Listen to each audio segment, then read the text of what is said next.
Avec dans le collimateur les produits premier prix et des découvertes saisissantes. Pascal, vous le disiez tout à l'heure, Pascal Berthelot, de la viande grise ouverte, des moisissures, des excréments de souris. Perico Légas, vous êtes journaliste, chroniqueur gastronomique également. Bonjour Perico. Bonjour.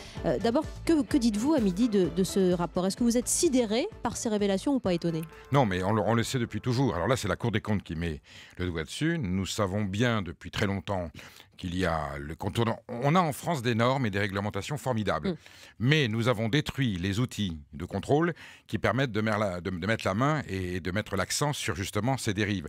L'industrie agroalimentaire et la grande distribution, surtout qui comprime les prix, évidemment, elles encouragent ce système. Plus vous opprimez un producteur à produire à bas prix, plus il va être contraint à un moment donné de négliger ses quantités, ses qualités, ses formes de production. Quand vous dites on a détruit les outils, c'est-à-dire qu'il n'y a que 43 agents pour surveiller 110 000 établissements de restauration collective. Le ministère de l'Agriculture, il a une administration, il y a 10 inspecteurs. Ouais. La DGCCRF, la fameuse répression des fraudes, qui était ce que j'appelle la police de la croûte, qui était une formidable administration, a été démantelée à la fin du gouvernement Fillon, sous la pression du MEDEF qui disait les chefs d'entreprise en ont marre d'avoir des contrôles, ils ont envie d'avoir plus de marge. C'est un combat un petit peu libéral contre la puissance d'État. Donc on a démantelé la DGCCRF, on l'a mis sous l'autorité des préfets, non plus du ministère, ce qui fait que la pression des chefs d'entreprise aujourd'hui est immédiate. Vous avez un contrôle chez vous un peu trop embêtant, un peu trop exigeant, un peu trop pointilleux. On appelle le préfet, on appelle le ministère et on dit c'est pas compliqué. Si nous sommes sanctionnés, ça sera 40 emplois, 50 emplois, 100 emplois. Donc c'est le chantage à l'emploi systématique auprès des pouvoirs publics et ça marche. Ouais. Parce que ce que dit le rapport de la Cour des comptes,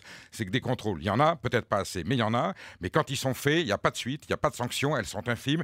Les procureurs n'osent pas instruire et ensuite les fonctionnaires qui remettent leur rapport voient le rapport passer à la poubelle au niveau du préfet. Oui.